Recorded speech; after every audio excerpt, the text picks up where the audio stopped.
If you can, to just turn off or at least mute your cell phones for the next couple of hours.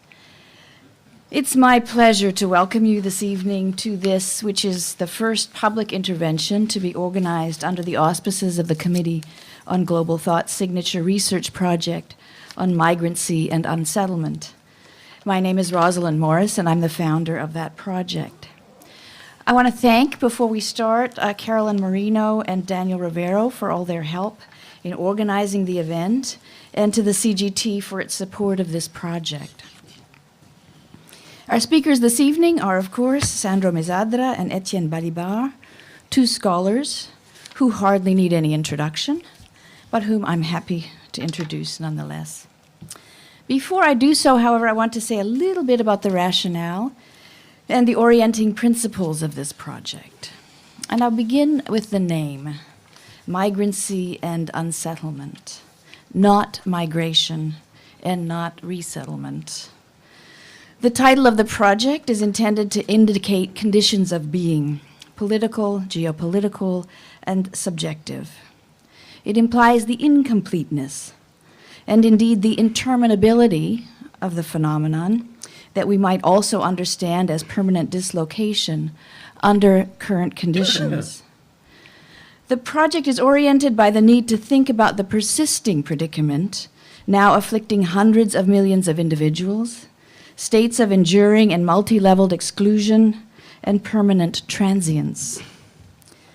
The most obvious instances of such enduring exclusion and permanent transience are to be found in those camps from Palestine to West Africa, where for several generations now, people who were once or possibly categorized as refugees have been forced to reside on an ever-receding horizon of return with escape routes blocked.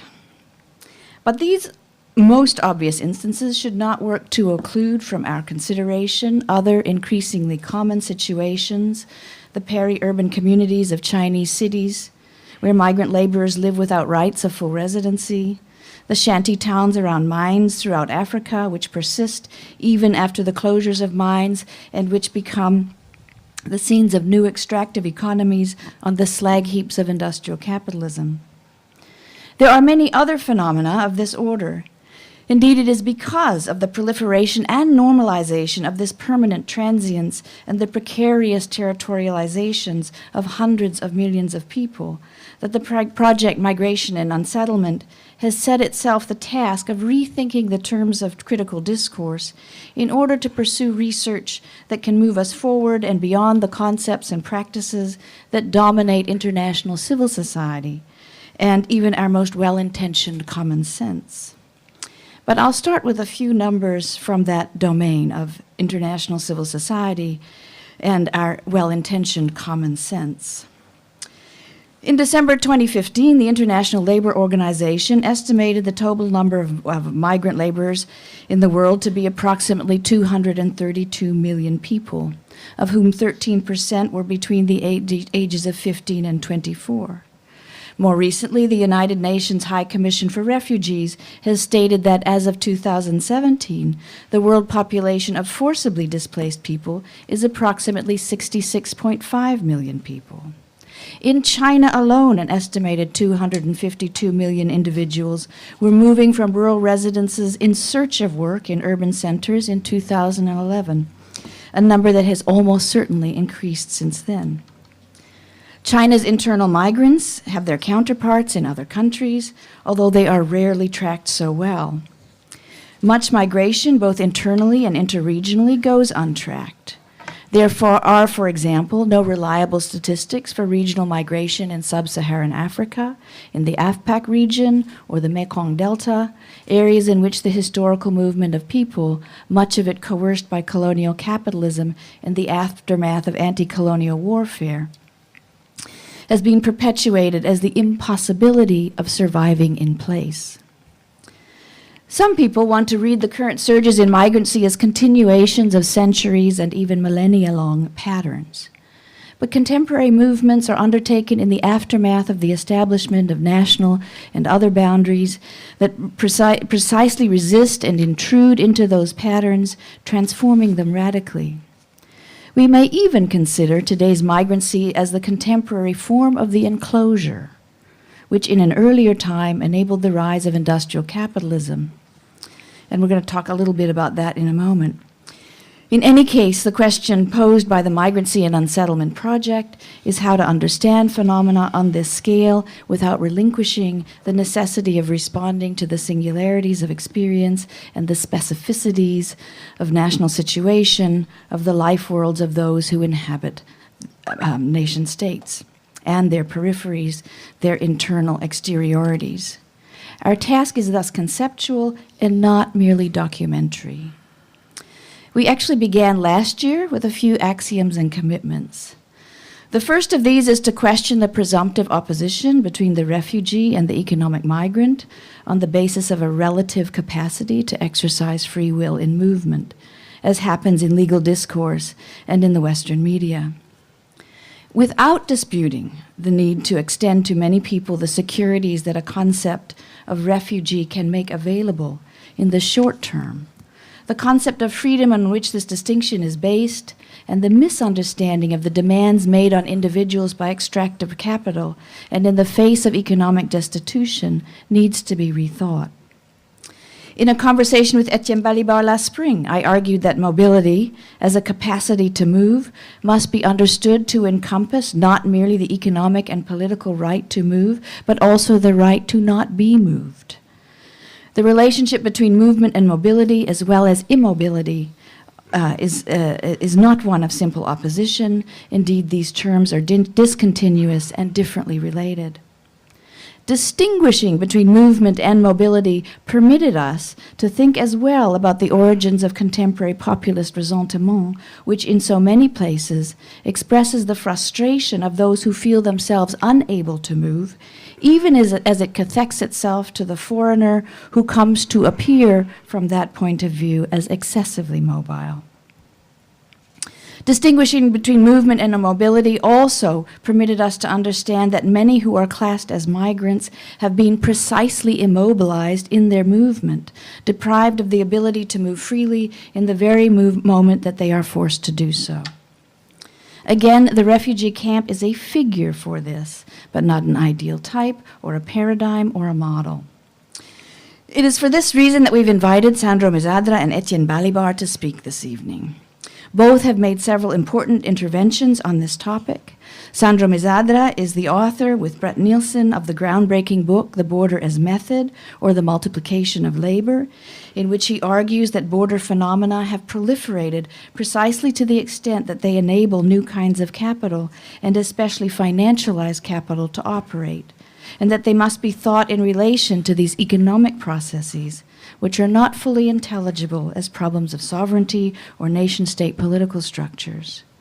Trained in philosophy and political sciences at the University of Genoa and Bologna, Sandro earned his PhD at the University of Turin in 1993. He teaches political theory at the University of Bologna and is adjunct research fellow at the Institute for Culture and Society, Western Sydney University. But happily for us, he is currently visiting professor at the New School for Social Research just down the way, which often feels as far as the other side of the Atlantic. So we're happy that you have decided to move toward us. Etienne Balibar graduated at the École Normale Supérieure and the Sorbonne in Paris. He received his PhD from the University of Nijmegen.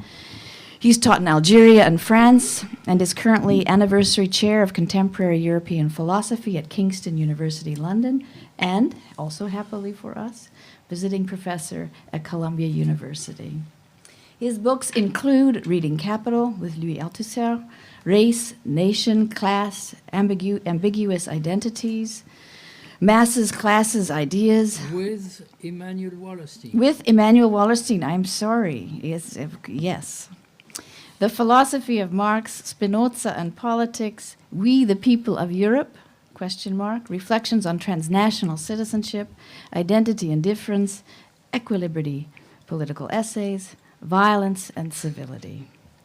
I should add, and I'd want to add, that both Sandro and Etienne have long histories of political activism around these issues, working with organizations in support of sans-papiers and other groups.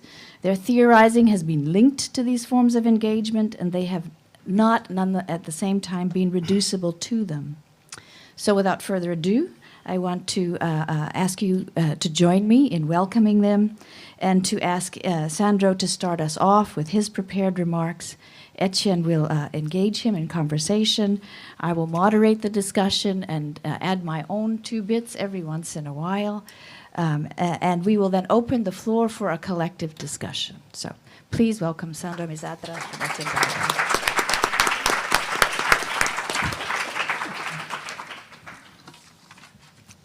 Thank you very much, Rosalind, for these warm and not formal words of welcoming. And I would also like to thank the CGT for taking the initiative of inviting Etienne and myself within the framework of a project that I feel particularly close, not only to the work that I have been pursuing over the last years, but also to the spirit, to the commitment that have prompted this work. I am particularly interested in highlighting and investigating the global dimension of the questions that we are going to discuss tonight, even when these questions appear as grounded in very specific local settings. Tonight we are talking about Europe from afar. And I hope that distance will turn out to be an opportunity for our conversation. The question for me is definitely to put the European predicament, the current European predicament, within a wider framework. To produce resonances between what is currently discussed in terms of a migration crisis or a refugee crisis in Europe with anti-immigrant rhetoric and politics in the US in the age of Trump, and to try to make sense of both within a global political cycle that in the wake of the financial crisis of 2007 and 2008 seems to be dominated by the hegemony of a more or less new right, which deploys variable combinations of nationalism and neoliberalism. Say, from India to Egypt, from Turkey to Russia, from the Philippines to Argentina and Brazil. But this is a task that I would like to reserve for the discussion. What I would like to make clear since the beginning is that, as among others, Nicolas de Genova has demonstrated in his introduction to a collective book that just came out from Duke University Press, The Borders of Europe, to speak of a migration crisis with respect to Europe is profoundly misleading, ultimately leading to blame migrants themselves for the crisis. I will tackle this question later on in my speech. But for now, let me stress that the so-called migration crisis, whose genealogy is strictly linked with the Greek crisis and its quote and unquote solution in July 2015, must be read as a crisis of the European project and of the European Union as such. And this means that it is a crisis that involves the quality of citizenship and even economic development within the European space, the relations between member states, and European foreign politics, Europe's position in the world, and in particular in the greater Middle East.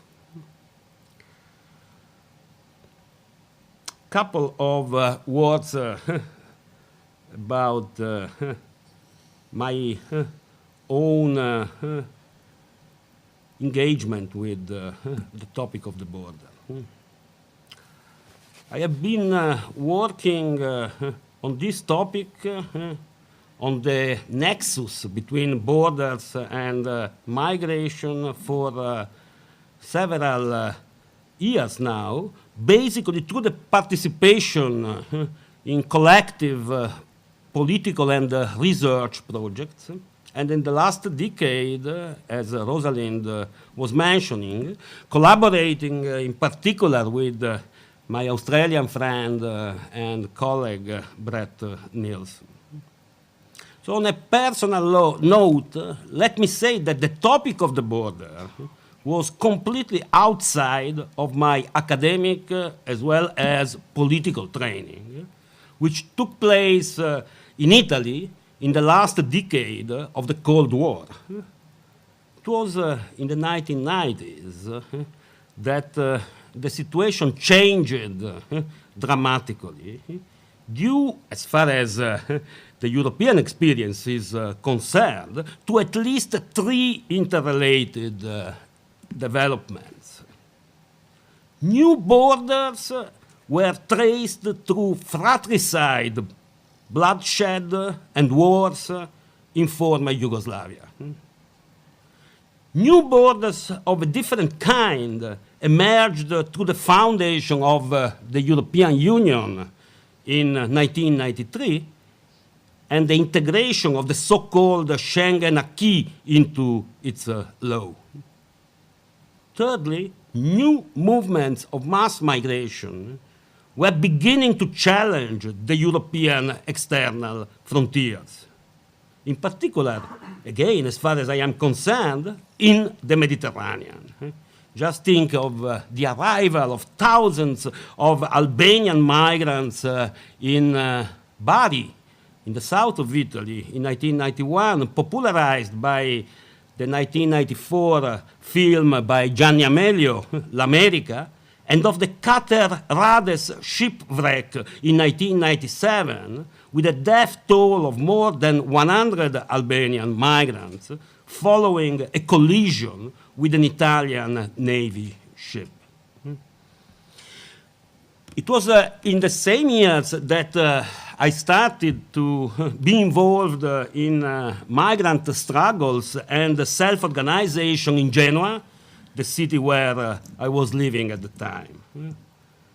And through the daily intercourse with migrants, basically from Senegal and Morocco, I learned that the border is something more and something much more complex than a line traced on a map.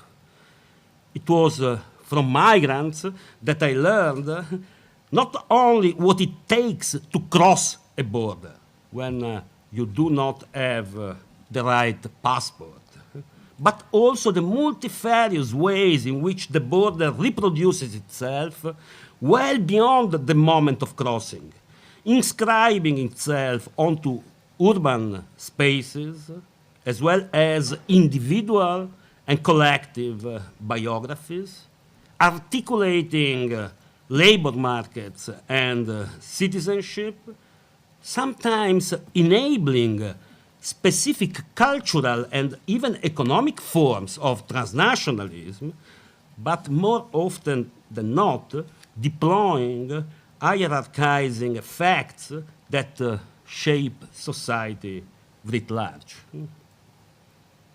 In a way, you can say that this has always been the case in the history of modern migration. But I am convinced that nowadays this presence, this ubiquity of the border in the daily experience of migrants, and not only of migrants, has reached a kind of qualitative tipping point, which is symptomatic, I think, of a wider range of social, economic, cultural, legal, and political transformations that shape our global predicament. And this is, for me, one of the meanings of Etienne's famous dictum that the border has ceased to be a marginal phenomenon according to its conceptual and cartographic representation as an edge, as a limit, and has been transported into the very center of our experience.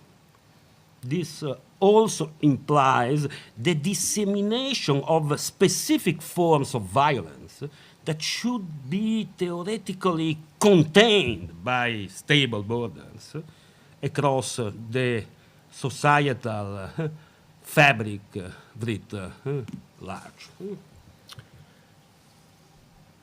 So since the early 1990s, tens of thousands of women, men, and children have died in the attempt to cross Europe's external frontiers, in particular in the Mediterranean. Let me say that my engagement with borders has been characterized and continues to be characterized and driven by what I would like to call, with a reference to a Spinozian figure, a profound indignation in front of this manifestation of the violence, of what Asylum would call the necropolitics of the border. I have soon started to study other, no less lethal borderscapes from the borderlands between the US and Mexico to the shifting and elusive borders that circumscribe Australia's territory from the Pacific zone. Importantly, these borderscapes, to pick up again a concept forged by the Australian Sri Lankan activist and scholar Suvendrini Perera, do not include only borders where, as Gloria Anzaldúa memorably wrote in 1987, the Third War grates against the First and bleeds. Across Asia, Africa, and Latin America, we are rather confronted with a multiplication of crossing points where subjects on the move encounter bordering technologies that attempt to tame, violently channel, and even to block mobility, with effects that are often similar to the ones we witness in the Mediterranean. We can definitely say that borders are today among the sites of most intense conflicts and tensions. And these tensions and conflicts basically revolve around the issue of human mobility, as well as around its articulation with other forms of mobility, including of course, the one of capitals and commodities. So with many other scholars and activists, I have been trying to read these conflicts and tensions, highlighting the subjective dimensions that crisscross movements of migration, and speaking of full-fledged border struggles. This means emphasizing a moment of autonomy pertaining to the movement of migration, which takes on political character insofar as it puts pressure on borders. Although fully developing this point would imply asking which kind of politics is at stake here, a question that touches upon the borders of the political. In the work I do with Brett Nilsson, moreover, we try to take the border precisely because of the intensity of the conflicts that surround and in a way constitute it, not merely as an object of investigation, but also, as the title of our book suggests, as a method, as an epistemic point of view on global processes, on the very constitution and shape of the global space, on a set of legal and political transformations, as well as on the workings and historical peculiarity of contemporary capitalism. And this is a kind of originality of our work, which does not imply that our work is a good work. It's a point of originality insofar as in the blossoming field of critical border studies, it is not very usual to find works that reflect upon the relation between borders and capitalism. This focus leads us to criticize the widespread tendency to take the wall, the most intimidating and material instantiation of the violence and exclusive function of the border as epitomizing its very nature. And this is not only to make the simple, although relevant point that the border is always at the same time a wall and a bridge.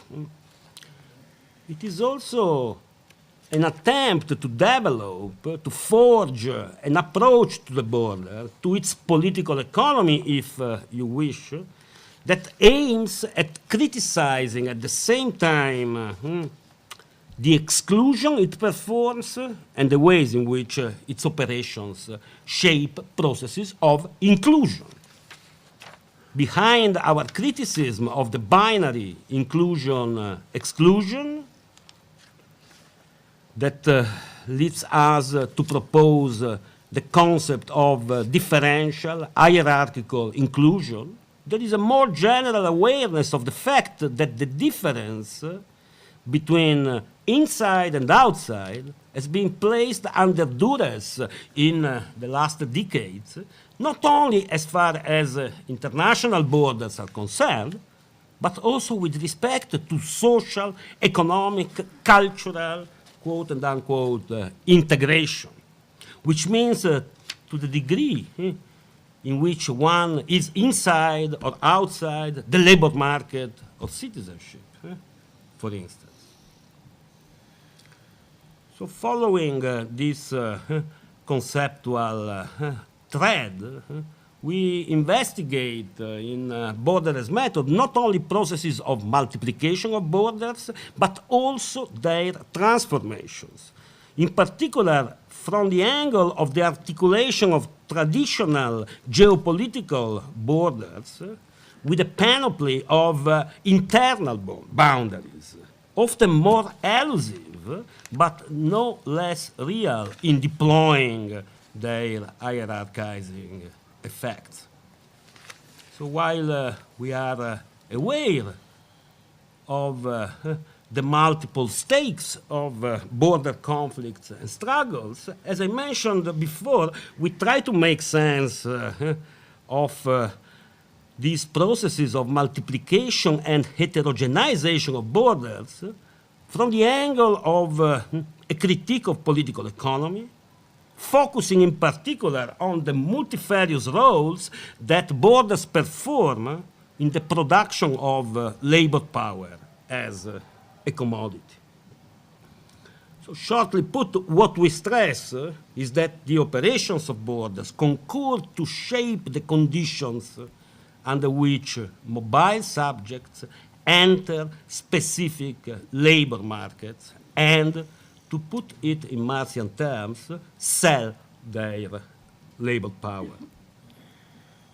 And combining insights from radical feminism and anti-racist thought, we attempt to shed light on the differentiating and hierarchizing effects of the operations of borders in an age in which free wage labor ceases to be the legal and statistical norm for the organization of labor markets and for the encounter between capital and labor. If under Fordism, for instance, in the guest workers or post-colonial recruitment schemes that were prevailing in Europe after World War II, migrant labor was managed as a kind of supplement to a relatively stable stock of labor power present within the bounded space of the national labor market and integrated into that stock in a subordinated position, the situation nowadays is much more complex. The recruitment, employment, and exploitation of migrant labor continue to take place in the wake of processes of flexibilization and precarization that, I repeat, have exploded the norm of free wage labor in many parts of the world. Contemporary theories and practices of so-called migration management try to cope with this situation, taking into account at the same time the turbulence, unpredictability, and autonomy of contemporary migration. Again, shortly put, in migration management, the neoliberal notion of human capital becomes a privileged lens through which this turbulence, unpredictability, and even autonomy of migration is read from the point of view of capital. What results from this reading is a proliferation of flexible recruitment schemes nurtured by the fantasy of a just-in-time and to-the-point migration, which leads to a multiplication of statuses and positions within the very composition of contemporary living labor in many parts of the world. So I eventually come back to Europe and to its current crisis. And I ask again, is it a migration crisis, a refugee crisis?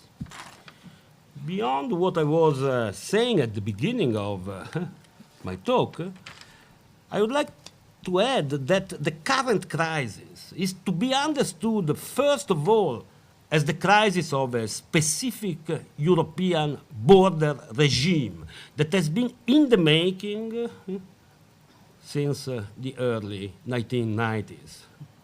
The steady evolution of this border regime, whose lethal and violent implications I have already emphasized, has not really aimed at building a fortress Europe.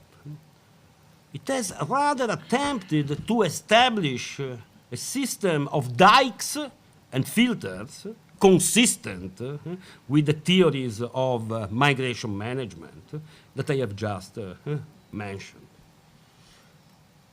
Allow me to shortly dwell on the very notion of border regime, which is widely used by critical border and migration scholars in order to shed light on the multiplicity and heterogeneity of vectors, discourses, logics, and even rationalities that concur to the management of a border.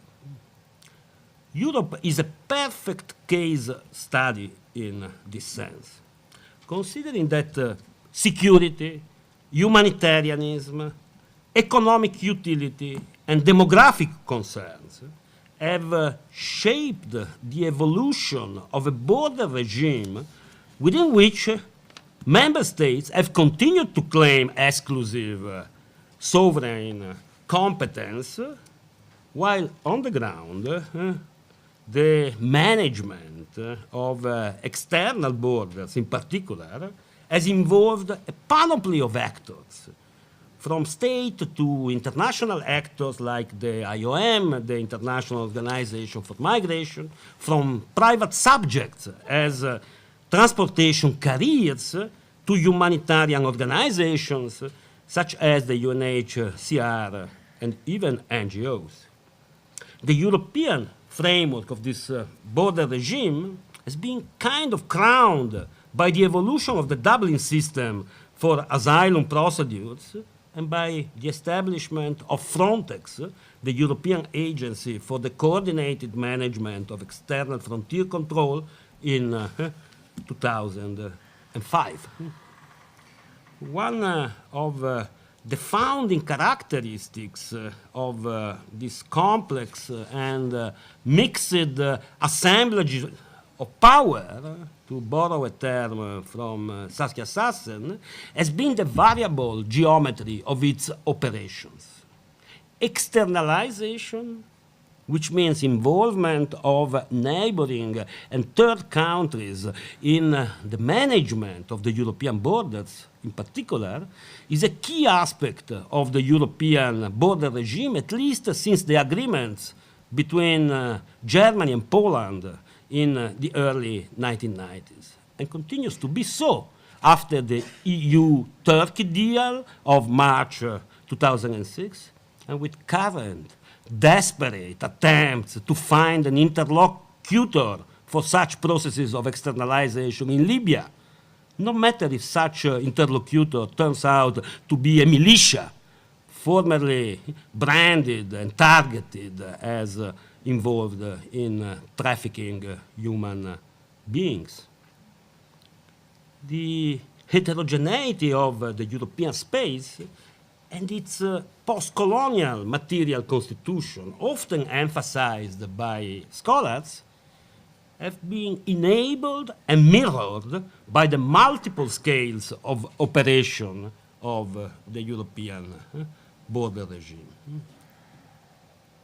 Let me now make my main point with respect to the European border regime, which, as you may guess by now, is quite different from the one usually associated with the image of Fortress Europe. Articulating freedom of movement within the Schengen space and a variable geometry of control of the so-called external frontiers, this regime has always also and simultaneously been a mobility regime. And the multi-scalar geography of border control it established has built over the last 2 decades the overarching framework within which multiple vectors and practices of mobility, internal as well as external, even in illegalized forms, have traversed, constituted, and materially transformed the European space. The eastward enlargement of the European Union has been crucial to this development, in particular for the differentiated timing and pace of the implementation of the principle of freedom of circulation for the citizens of the new member states. The huge increase in migrant population in many European countries over the last 2 decades demonstrates the articulation of the border and mobility regime and its dialectical unity, if you wish, in order to emphasize the complex and potentially contradictory nature of that articulation.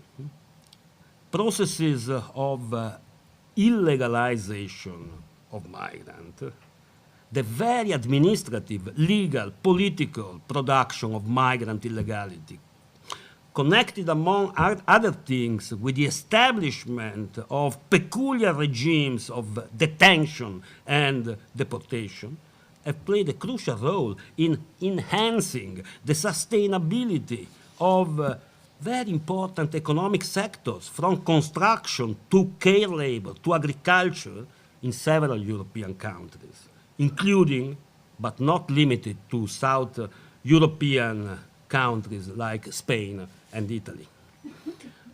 More generally, economic, welfare, and fiscal systems have become more and more dependent upon the presence and labor of migrants who have been struggling against the violence of differential inclusion and against forms of discrimination that target them in a specific way, including racism, but have also contributed over the last 2 decades to a renewal of labor and social struggles in general, for instance, on the terrain of housing. So it is this articulation of border and mobility regime that is undergoing a deep crisis, at least since the end of the last decade. The current crisis of the border regime has, of course, its own genealogy, which includes such important moments as the economic crisis that hit Europe in the wake of the financial crisis of 2007 and 2008, with its implications particularly for Southern European countries like Italy or Spain, where, as I was saying, illegalized migrants had found employment in several economic sectors in previous years, and the uprising in the Maghreb and the Mashrek in 2011, what is often called the Arab Springs, with the fall of such regimes as the ones of Ben Ali in Tunisia and Gaddafi in Libya, which had played key roles in the processes of externalization of border control. On top of, but certainly not independent of these developments, what is called by critical migration scholars and activists in Europe the long summer of migration in 2015, with the unprecedented and uncontainable challenge posited by hundreds of thousands of migrants and refugees to European borders across and beyond the so-called Balkan route, has definitely accelerated and dramatized the disruption of the articulation between the border and mobility regime I sketched before. It is important to emphasize, I think, the relevance of what happened in the summer of 2015. Soon after the infamous deal imposed by the Troika of creditors on the Greek left government, it was the movement of migration itself that produced a shift from the so-called central to the eastern Mediterranean route, making for the first time passage more secure and less lethal, which does not mean that there were no deaths in those months. Suffice it to recall the image of a child, Aylan Kurdi's corpse, on a Turkish beach, which had great circulation in global media. But nevertheless, passage was made for some months more secure and less lethal. For a moment, it seemed that no fence, no wall, no border, or whatsoever, could stop the march of migrants, which often took explicitly political forms of expression. In the most spectacular way, with the so-called March of Hope from the Keleti station in Budapest toward the Austrian border on September 4th. If you think of the extraordinary movement of solidarity welcoming migrants, particularly in Austria and Germany, after the opening of the border, you understand that it was realistically possible to respond to the radical challenge posited to the European border regime by the long summer of migration with a deep rethinking of the rationality and workings of the border regime itself. But this is not what happened, as we know. So to reconstruct the development of the crisis of the European border and mobility regime after the summer of 2015 would require an analysis of several factors, including the role played by nationalist and authoritarian governments, such as the ones of Hungary and Poland, and the rise of a more or less new aggressive right in many countries, from Austria to France, from Italy to Germany, to name a few of them. These factors compose a powerful tendency toward the renationalization of borders and border control in Europe. I would need more time to give you at least some details of the ways in which the tendency toward the renationalization of borders associated with anti-immigration rhetoric ends up profoundly influencing also mainstream political parties, including the institutional left, and being reflected in the policies of the European Union. But the important point I would like to stress in my conclusion is that this tendency toward the renationalization of border controls runs counter the plans of reorganization of the border and mobility regime that the European Commission itself forged in the wake of the summer of migration. These plans are epitomized by what is commonly known as hotspot approach. The hotspot approach of the European Commission to the reorganization of the border regime is characterized by the widespread use of a logistical terminology. Hotspots, hubs, platforms, corridors, to establish a new geography and, in a way, a new rationality of migration management.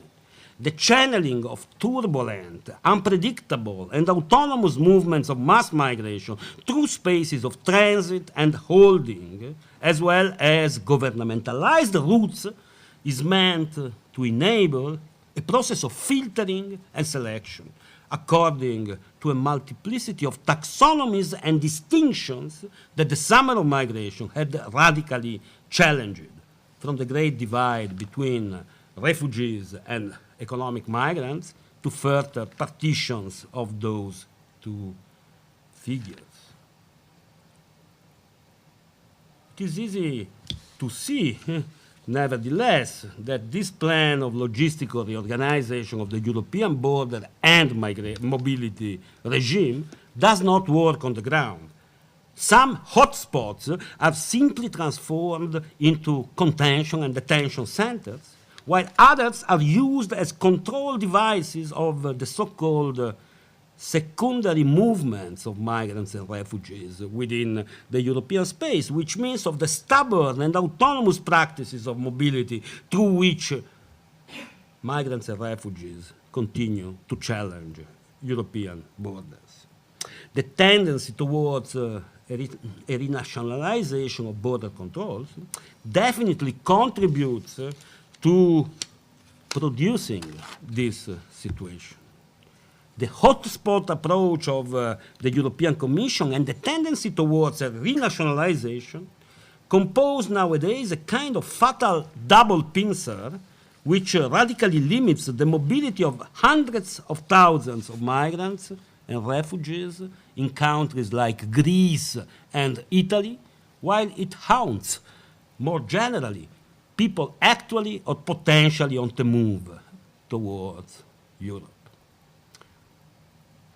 So to conclude, the movements, the struggles, the forms of self-organization of migrants and refugees continue to be a crucial factor to be kept in mind for anybody engaged in an attempt to rethink citizenship, democracy, socialism, communism, or whatever you like as a decent name for a political project of liberation from domination and exploitation today. This is the case in Europe and beyond. In the many countries and world regions where mobility and migration are at the center of intense conflicts and struggles, including, of course, the US.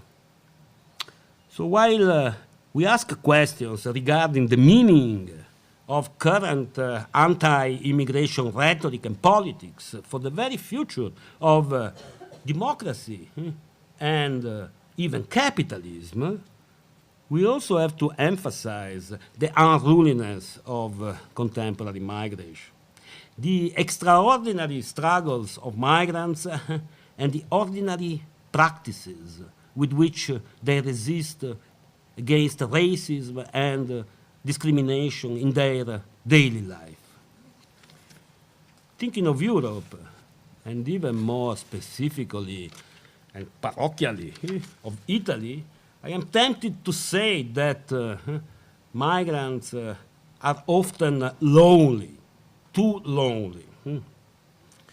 But when I was thinking yesterday of the loneliness of migrants, I was reminded of something that Etienne wrote long ago about the bloody repression of the demonstration of Algerian workers that took place on October 17, 1961 in Paris. Those Algerian workers were indeed lonely, Etienne wrote. But without their insurgency and their struggles, he further wrote, the French working class and its organizations could not have moved in the following years. I want to close on this note of concern. The massacre of the Algerian workers in 1961 in Paris is an open wound in the history of France and Europe, and at the same time of optimism, since the 1960s turned out to be a quite interesting decade. Thank you very much.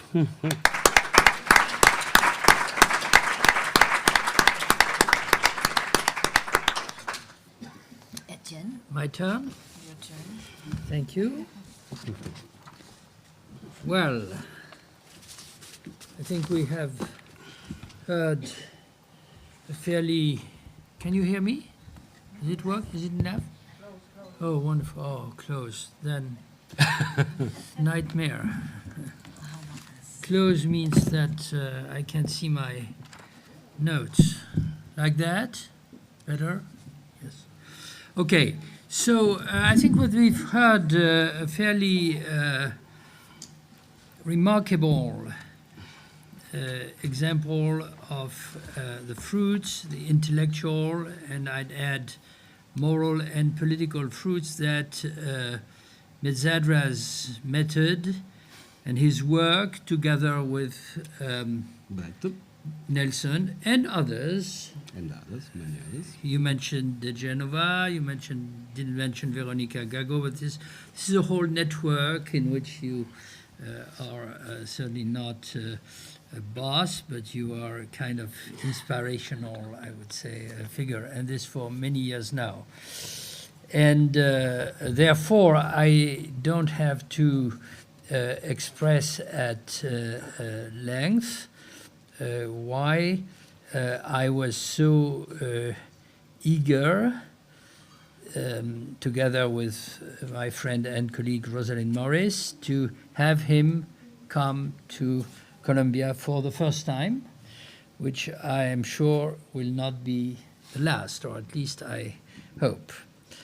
And I also believe that, Sandro, you have already offered to us a number of important ideas and formulas which call for reflection, for discussion, and everybody wants this discussion to take place with you as soon as possible. So I will limit my role, which nevertheless I try to take seriously and that I'm absolutely delighted to be endowed with, to a few remarks which to a large extent I believe can be associated or connected with what you have just said, but also derive from the long conversation and, dare I say, a collaboration that we had on these issues over the years, in which I immensely learned from you. So, in a first moment, I would like to draw the attention to two formulas that, in fact, were used by you at different moments of your presentation, but there were intermediary considerations, and I think it's perhaps useful to bring them together. The first is pure and simply the title of the book that you co-wrote with Brett Nielsen, that is Border as Method. And the second is Autonomy of Migration. So border as a method, of course, as you very clearly explained, means that this category, which has a juridical definition, of course, plays an extremely important role, both in techniques of state administration, let's put it like Foucault, security, territory, population governance, and international law, therefore also inevitably international politics, can no longer be taken or considered pure and simply in its old, simple, and in fact simplifying signification. I don't want to be pedantic, but I think that we could agree on the idea, borrowing a Lumanian terminology, that the border is and has been, in its juridical and political definition, an extraordinary instrument to reduce complexity in the world in which we live. And we can see from what we heard and from what you write on your, in your book, that the opposite has become true now. I mean, the border, as you explained, is no longer representable as any simple line, as any simple institution endowed with well-defined functions. It's an enormously complex system of practices, of rules, of social formations that progressively invades and also to a large extent, of course, governs our lives, both at the local and daily level, and of course, at the global level itself. So border as method begins with the project of taking that complexity into account and analyze it as completely as possible in its tendencies and evolution. And instead, of course, of remaining, so to speak, impotent and shocked by that transformation, make it in the reverse, conversely, or yes, a key instrument, the key instrument, one key instrument, of course, in combination with others, to explain, understand the world in which we live now and try and forge or build the new forms of political activism or commitment that we need to make it precisely more livable or more acceptable. Which leads directly to the other notion, and I will accelerate, autonomy of migration.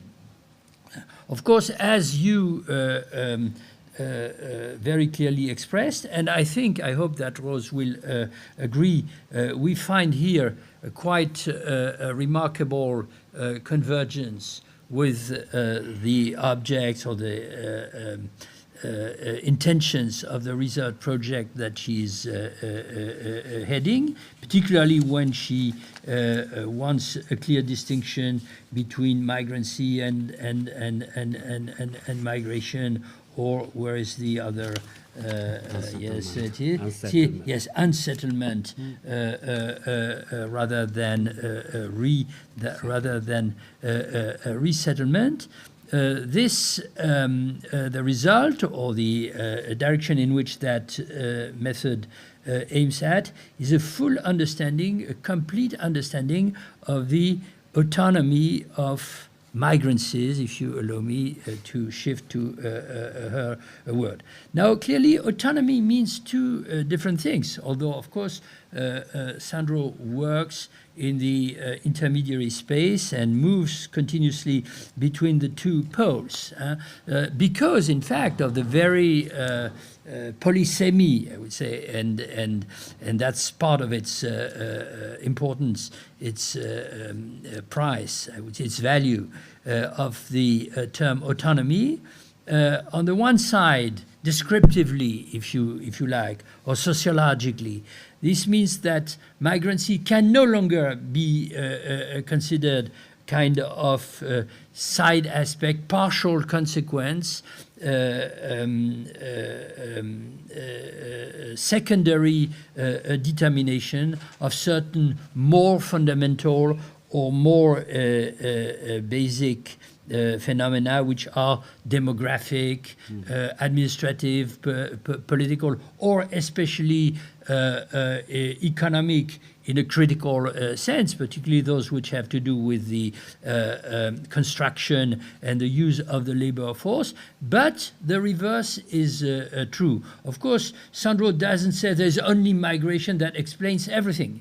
But what he says and what his friends says with him, if you don't autonomize this problem and understand its internal or intrinsic logic, in fact, we're no longer able to discuss seriously these demographic, political, and economic issues. This is particularly true. I'm not sure I'll have time to return to that in detail, but of course it's one of the core aspects of Sandro's work for what concerns the question of the making, I would say in E.P. Thompson's terms, the making of the working class or the making of the labor force. And of course, I say this because I share with Sandro and perhaps some others here, but this is absolutely not, in my view, an obligatory or necessary starting point. A Marxist or Marxian point of view, in which it was, in a sense, the typical articulation of capital and labor in the form of wage labor. That was the essential relationship, as Marx sometimes wrote, or the key structure within which you had to progressively incorporate other marginal phenomena. And this took, in particular, I will return to this perhaps briefly at the end, this took in particular the form of Marx's grand but also highly problematic, increasingly problematic theory of the so-called relative overpopulation and industrial reserve army, which, as we know, was also a way to eliminate, I would say, or reject the demographic considerations arising from Malthus' so-called law of population that Marx at the same time could not ignore and was fiercely opposed to. So as a consequence, the question of the law of population became a kind of very important but also internal element in the description of the making of the working class, and therefore everything was revolving around the question of whether people are employed or people are unemployed. The key question of competition and the effect of unemployment to keep the salaries low. What disappeared in this, of course, is what Sandro, what could not be into account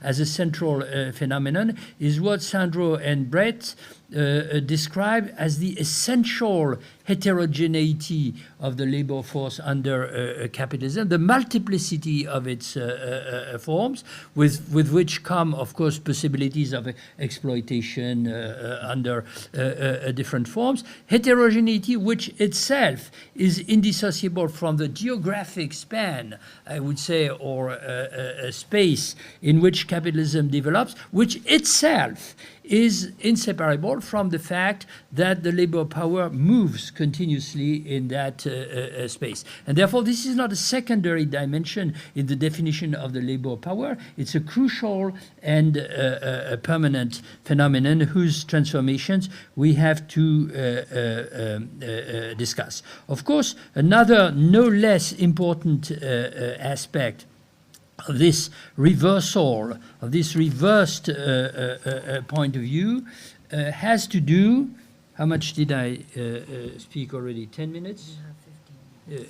Okay. No, I won't be too long. Another aspect, of course, prima, in the first place, prima facie, relatively independent, at least conceptually, from this one, but we will have to understand at some point how they merge, and preferably understand how they merge, not in, I would say, the abstract or the generality of our theoretical frameworks, but in very precise locations and situations, the European situation being, of course, for some of us at least, and I believe in general, a particularly interesting and important one, has to do with the question of citizenship. I mean, the question has to do with the legal and political dimensions of the question of mobility. Now, I must say that some years ago, I was asked by Sandro, in a very friendly manner, of course, to take part in the examination of a PhD thesis in Italy by one of his students, Enrica Rigo, who's a law professor, now a scholar, and also, of course, sociologist and anthropologist, whose title was Philosopher of law. Philosopher of law, yes. Whose title in Italian was Confini di Europa. And here there's something interesting took place. So I accepted, which put me in a terrible situation because I had to work and understand things but I learned a lot, of course. And the interesting point, among others, from the linguistic point of view, was that if you move from one language to another, as you very well know, the terminology of the border is never exactly the same. They are never to be mapped upon one another. Yeah. So, for example, in this country, you have frontier, you have border, you have boundary, and so on. This is not the same as a frontière in French. And between the French and the Italian, there's a kind of very strange semantic inversion, because they have confini and frontiere, and we have confins and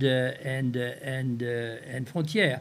But in a sense, the two values are exchanged, because in one case the confin or the confini means a kind of remote, it's almost like the frontier in the American tradition. It's a kind of remote eschatological point which you never reach, whereas in the case of that dissertation, it meant, on the contrary, the very precise and very constraining effect of the new Schengen common border of Europe and its successive relocations as new countries were progressively integrated as an instrument precisely of differential inclusion and control of migrations. But why do I mention this? Because the same spectacular reversal was expressed there, and I know that Sandro shares, I mean, they work together, namely the idea that we now have to consider that the right of mobility, the possibility to move from one territory to another, and I agree very much with Rose. In fact, the combination of the antithetic rights to move, rights to not to move or to settle somewhere, are in fact a primary and fundamental dimension of citizenship. So that when you observe that Schengen or other boundaries are essentially used to make it possible for some people to travel freely, cross borders, more or less as they want. Whereas for others, the institution is, which means also go and return. And the institution is essentially a disymmetric line, yes, a disymmetric line, which fundamentally makes it dangerous, risky, impossible, limited, etc., to travel. You understand that the border is just not a mark of sovereignty that the nation state has had to add, I would say, to its constitutional or juridical system, but is really an internal, essential, constitutive aspect. I think this is fundamental, and it becomes clearly, for the reasons that you explained, it becomes clearly a key issue when the territory or the political entity we are talking about is not a state or nation state that has existed for centuries or decades, even if, as we can see today in the US as well as in Europe, there never is a completely stable situation on that side. But when the entity, of course, is, I would not say a virtual entity, because Europe is not a virtual entity, but a construction that remains, so to speak, suspended between its own impossibility and its political and economic and even moral necessity, what I gladly call with Gramsci the interregnum of the European construction. So I totally agree, and I suggest that we also say a few things about that with Sandro on the idea that the way in which the issue of borders, internal and external borders, is and will be possibly transformed, in fact, in the form in which it is handled and managed in Europe today. This will, in fact, decide, with some other phenomena, but this will decide of the fate of Europe. So I have three minutes left. Okay. So the last point on which I want to say one word, of course, I already suggested in a sense, and maybe we can return to that for a Marxist, at least, what is at stake is no less than a new law of population of contemporary capitalism. I think that this has important demographic and environmental aspects that should be added. I know you don't ignore them. That should be added to the discussions that you propose for absolutely obvious reasons. The first being that, of course, the effects of global warming, especially if, or among others, of course, the US policy of revitalizing the coal industry keeps going in the same direction. This will add to the millions that you were mentioning a moment ago, an increasingly important population of refugees or migrants or something in between, who are the victims of global warming of the environmental crisis at one level or the others. And I hope this will not be heard as demagogic, and if I say something scandalous and stupid, shout at me immediately. But look at what is taking place in Puerto Rico in this moment. Suppose you have another 3 similar hurricanes or storms next year, which have the same path, more or less, which means that what should be reconstructed will not be reconstructed, at least not immediately and not completely.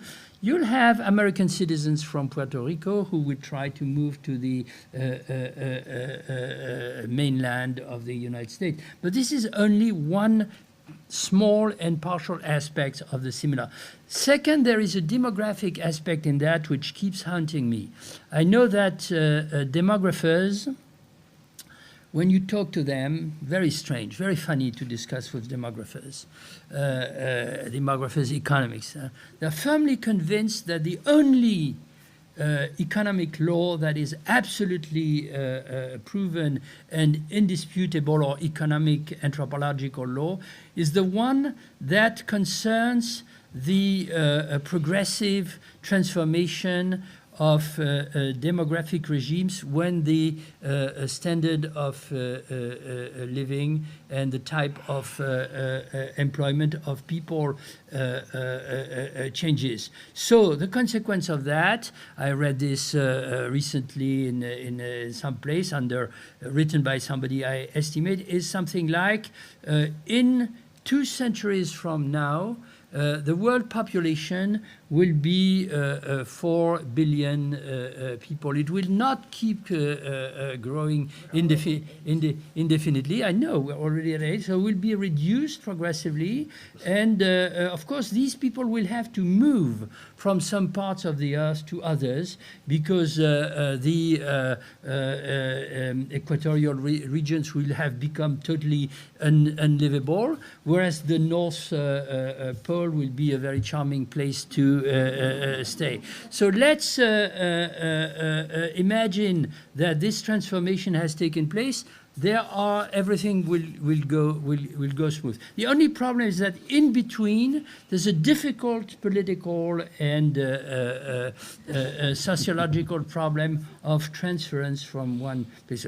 I make a very short, very quick, brutal short circuit.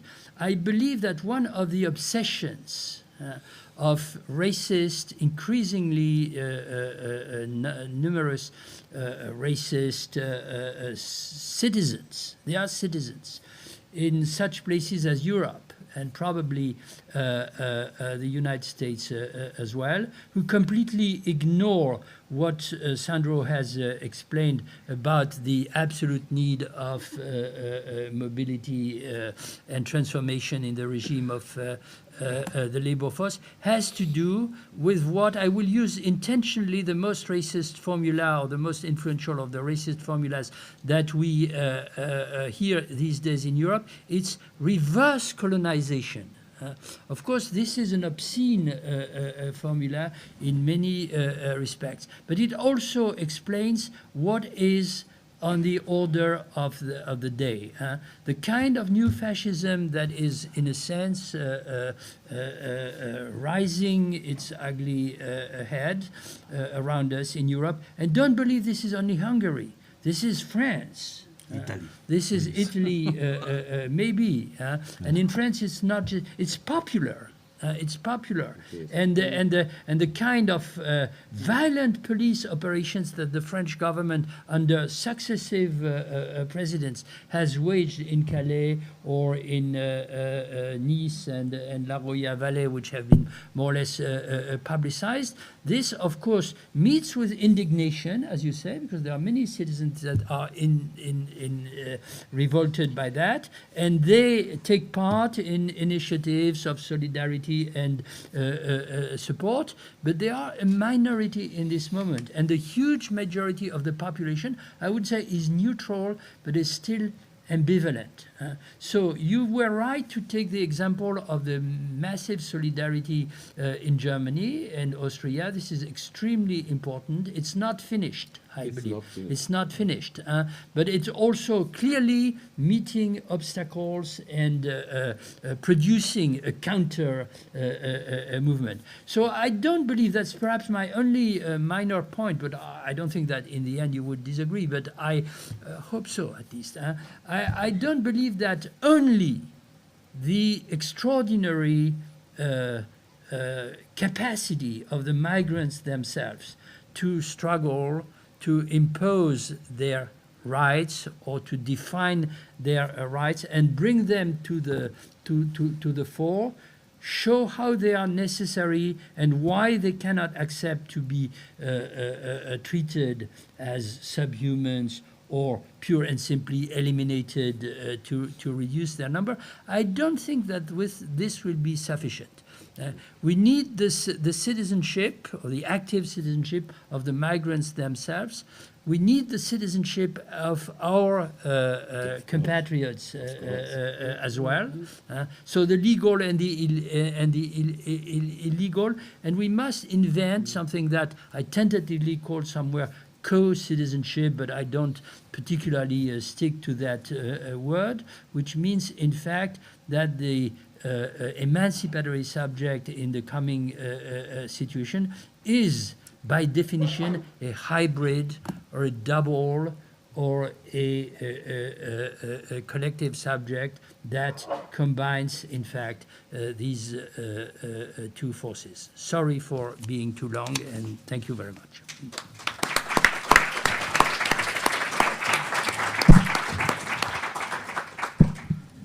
Thank you, both of you, for these extremely provocative and challenging and maybe more than I expected hopeful speculations. I mean, I'm leaving aside the kind of 200-year hence moment. I want Sandro to have a very brief moment to respond before we open it up and speak more together. I wanted to just add one further question to those that Etienne has already posed, and partly in recognition of your own argument and your insistence, especially in your book and other writings, that that this particular moment of financialization is constitutive of the changes in migration. And I wondered whether what you have both described in vis-a-vis the question of the labor force, the earlier imagination of nation states that migrants were essentially supplements to relatively stable labor forces, or the return of the specter of the reserve army and so forth, isn't implicit in a lot of the reactive nationalisms of this moment, which are themselves nostalgic for a kind of capitalism in which indeed wage labor is the core of the economy. I mean, my own experience with migrants elsewhere is that in addition to seeking the forms of recognition that would be in the mode of citizenship, they are actually rarely seeking wages, but they are seeking money. And in fact, the consciousness of a financialized world in which monetization and waging are quite distinct moments, it seems to be very, very integral to the autonomy, the aspiration to autonomy that you describe, such that entry into informal economies everywhere, rather than into or aspiration for wage labor, formally recognized labor, is an equal part of this moment, and it doesn't map on precisely to the moments that you, Sandro, have identified as so important, 2015 or 2006 and what have you. But it seems like that's part of the story that can't be left out. But as I said, I want to give you a few moments to respond to what you heard here, and by way of engagement, and then we'll like to take questions from the floor and pursue these issues as well. Thank you both. So I try to be very quick in order to leave time for the discussion. First of all, I would like to reply to the last point made by Etienne by saying that I totally agree with him. I am not at all celebrating the loneliness of migrants. I am presenting it as a problem, while at the same time emphasizing the relevance of the unruliness of migration, to put it very shortly, from a political point of view. Sure, we are confronted with the problem of building wider coalitions. And the notion of co-citizenship that Etienne proposed in the early 2000s was an attempt to grasp this need and to express it conceptually. What concerns me a bit in this moment is that in many places in Europe, this politics of coalition on the side of the left is not particularly powerful. So I was kind of raising the problem, which implies a whole set of questions that I would like to discuss with you. Just a word on the autonomy of migration. That is a kind of phrase circulating a lot in activist circles, but also among migration scholars. Indeed, I have been among the people who started to talk about the autonomy of migration several years ago. But since the beginning, I cautioned, for once at least, regarding the danger implied by the temptation of using the autonomy of migration as a slogan. You know. For me, the autonomy of migration is a research hypothesis in the terms that I tried to discuss, although in a very schematical way, before. What I always stress is that, at least from my point of view, speaking of the autonomy of migration doesn't imply a romanticization of migration, a celebration of movement, a celebration of nomadic practices as such. You didn't try to put autonomia migratoria in the position of autonomia operaia. And that's the point. That's the point, of course. But I always cautioned. I mean, I have witnesses. I mean, so for once, I mean, that's the reason why I cautioned. Then a very short remark on the question of the new law of population that we should discuss at length. Because Marx's law of population, Marx's analysis of the industrial reserve army, as Etienne was saying, Which I simplified. yeah, but it was predicated upon the idea of free wage labor as a kind of norm that allowed establishing a set of firm boundaries between employment and unemployment, between production and reproduction, between productive labor and unproductive labor. The kind of new law of population that we should discover nowadays cannot be predicated upon such boundaries, and this is also for some of the reasons that Rosalind was speaking about. The question of informal labor and informal economies is, for instance, very important for any analysis of the transformations of labor, and not only in the so-called global south. I mean, what Michael Denninger some years ago called wageless life is proliferated well beyond the great divide between the so-called global north and the so-called global south.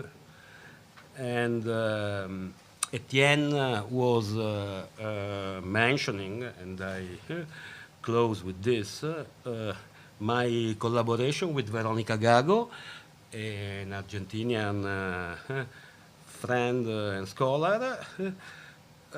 This collaboration has a lot to do with the relation between processes of financialization and informal economies, and in particular what in Latin America are called popular economies or social economies. And Veronica has done extraordinary research work on processes of financialization of popular economies, which means of subaltern economies. And what emerges out of this work is, on the one hand, that financialization works according to an extractive logic, and on the other hand, that it kind of insights the proliferation of multiple forms of informal labor and activity, being able to extract value precisely from this proliferation. Among these forms of informal labor and activity, migrancy plays a crucial role. I mean, both in terms of international migration, for instance, Bolivian migration in the great peripheries of Buenos Aires, but also internal migration. And the work I do with Veronica has a lot to do with some of the aspects of the project you were presenting at the beginning, because from the angle of this analysis of processes of financialization of popular economies, we try to open up and expand the notion of extractivism that is at the center of many critical debates and that corresponds to important, crucial developments, particularly in Latin America, but also in other parts of the world. Okay. Would there questions from the floor? We'll maybe grab a few together and then we respond. Okay, go ahead. There's a microphone there for you, yeah? Should I stand up or no? Whatever's comfortable. You've got the microphone, but if you wish to stand, by all means. I just want, if you want to allow me, I want to open my question because we talk about, I mean, the name I heard tonight was Trump, Ben Ali, and Gaddafi. And I just wanted to, if you allow me to say the name of 10 refugees I hosted last winter by myself. I was 22. So just for have another name in our mind tonight, those young men from 15 to 25 years old are Henok, Dawa, Jibril, Abuki, Umar, Bashir, Mati, Mamouche, Ayat, and Yobe. I just want people to hear those names because for me it's important. Then, sorry. My question is, when we try to help those refugees, to me there is just to come back to the citizenship and the proposition Etienne did about co-citizenship. What I feel as a citizen when I want to help those people and I'm confronting the police every day. So I live in La Chapelle in Paris, which is now surrounded by police every day. There is identity control. There is people washing the street every night to take the mattress of the refugees. And what I feel as a citizen is that why we don't recognize those citizenship is our own citizenship as European privilege or whatever. As citizen, as European citizen, our freedom as well seems to decrease. So that's my concern. Okay. And also I have in mind, I'm from the Indian Ocean, and I have in mind the Chagos Island deportation that maybe some of you are aware. And so that also tells that the government and forces doesn't wait natural disaster to deport people and to create immigrant population.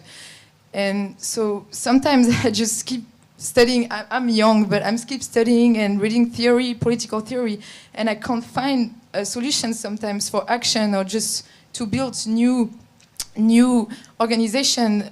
Even in France, when we want to ask for visa for those refugees, we ask a human question: how can we protect them? And it's a whole administration language, and all administration. Words, administration language, I don't even understand that people respond to us. So maybe this is a bit confused as a question, but... No, I think that's a great question. Yeah. Can we add another to Andres? Yes, very briefly.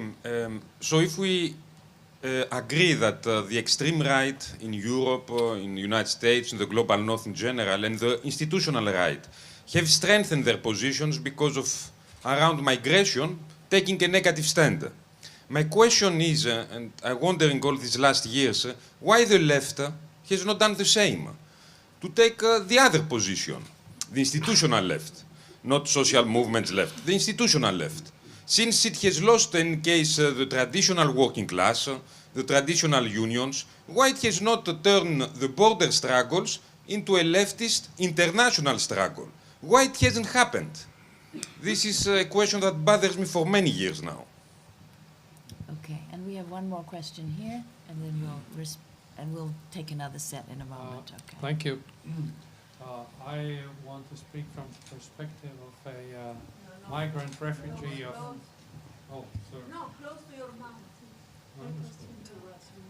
I thought I had close. Yes. Is this good enough? We can Yes, hear you. okay, better. Excellent. Thank you. I'm a refugee migrant of World War II, late World War II and post-World War II. When I heard about the drownings in the Mediterranean and the Aegean, I began to realize what a lucky refugee I was, and I would like you to explain to me, why is that not possible now? What was then? What happened then was the governments responsible for this, including American, were proactive. Namely, in the middle of '43, as I understand, the dealings with the refugee post-World War II were already being planned. It was foreseen. There would be plenty of them. So I ended up in a displaced person camp. It was not a great place, but I never felt insecure or unsafe, and I don't think anybody else in the camps did. On the now, what I have spoken to a Council of Europe Commissioner of Human Rights. He told me when he became the commissioner in 12, he was talking to many European statesmen, saying, "Look, there's a war going in Syria." That might generate refugees. He said nobody wanted to hear about that, which is not proactive, and I heard a German minister who apparently had similar ideas, and he also was not heard by anybody in Europe. So your border sounds like a physical thing, but actually it's people, it's governments, and things like that. And what I would like to hear, what do you think their responsibility is and what they should have done? For example, a safe zone in Syria would have been a place for camps if that had been done the same way as Iraq was done after Hussein's collapse. Thank you. Thank you. Do you want to add your last question to that? Do you want to? I can try. Sandra. I want to thank you all three for a wonderful introduction to a problem which seems to be longer than now. So I was very surprised by the positive note with which you're concluding, which might lead to a new kind of utopian completion of the project of Europe that Etienne Balibar was mentioning, the impossibility and the necessity. But I thought that you mentioned a lot the border as a method, not as a metaphor, but I was thinking that there are so many dates that you mentioned that there is a long durée of migration. So there is a dimension of time which is coming back in this talk that you're giving.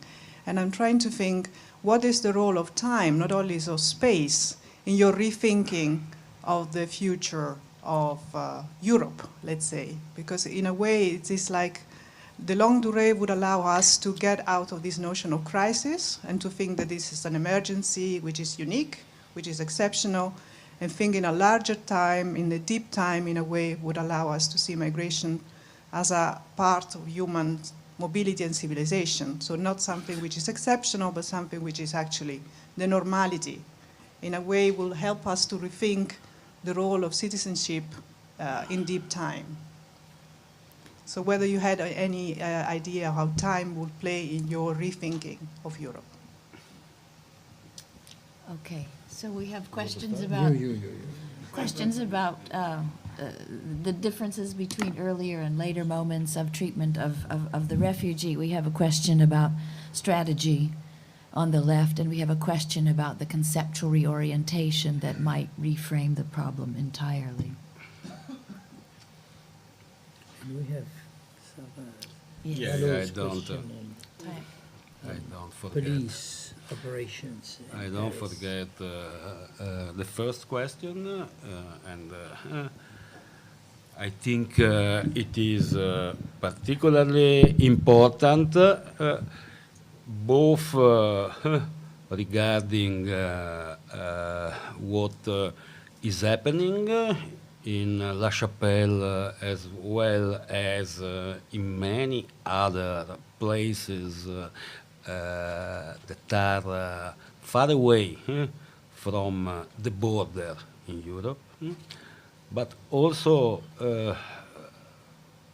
very important regarding the interrogation of theory from the angle of the practical needs of resistance, struggle. So from this point of view, I can simply say that it is difficult to find in theory solution for practice. I would even say that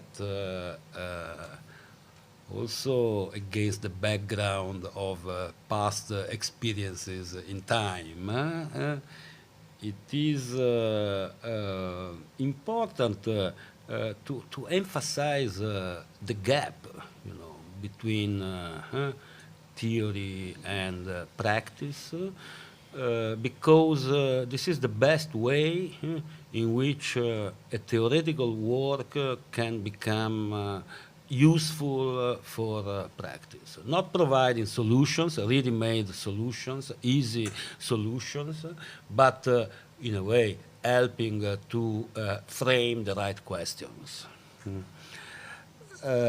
What you were saying about La Chapelle reminds me of what happens around the main railway stations in Rome and in Milan, as well as in many other Italian cities.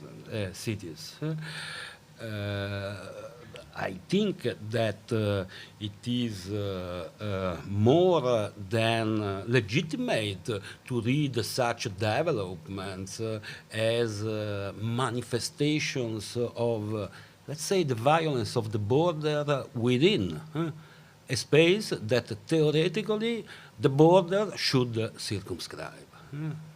And this is another point upon which we need much theoretical engagement and much practical resistance and struggle.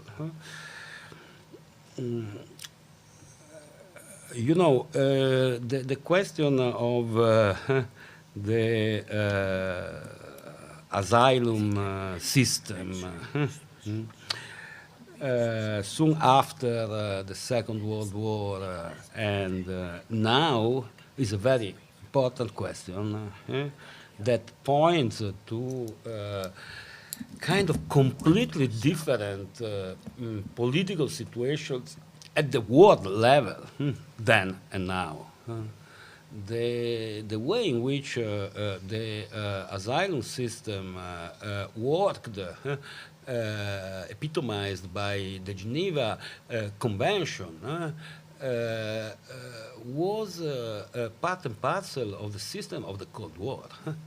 I mean, this can be not particularly pleasant to remind, but the way in which refugees were welcome and protected after the Second World War in the West is inconceivable outside of the framework of the Cold War. Since the 1970s, the situations has begun to change, which since the 1970s, which means well before the end of the Cold War.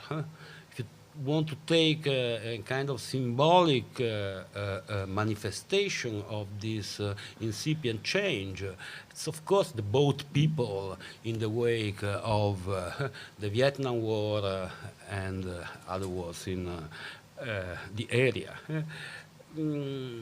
What became more and more complicated was precisely to draw a clear-cut line to distinguish refugees from economic migrants. This question that is discussed in such a lively way nowadays is a question that has been continually asked since the end of the Vietnam War, even from within the UNHCR. That was the first to speak of a crisis of asylum. And the crisis of asylum is, if we want to put it in theoretical terms, an epistemic crisis. A crisis associated with the increasing difficulty to draw a clear-cut line of demarcation between refugees and economic migrants. Then if we take into account, for instance, the question posited by Etienne at the end of his talk, which means environmental factors behind behind mobility, I mean, the situation gets more and more, even more complicated. And why? Because there are human rights scholars, activists that have forged the figure of the environmental refugee. But this figure is not recognized as such, so it has no legal validity. I read a research on Phoenix in Arizona a couple of years ago, according to which 80% of the illegalized Mexican migrants living in the metropolitan area of Phoenix would be refugees, according to the most restrictive notion of environmental refugee that is circulating in the debate. Okay, you see how it changes in a very... So the real question behind what is happening in Syria, in other parts of the world nowadays, is this question of a weakening of the whole system of asylum. And Sandra Ponzanesi asked a very nice question. I try to reply to you very quickly for want of time. The role of time, the role of time is not only the role of history. As far as the question of borders is concerned.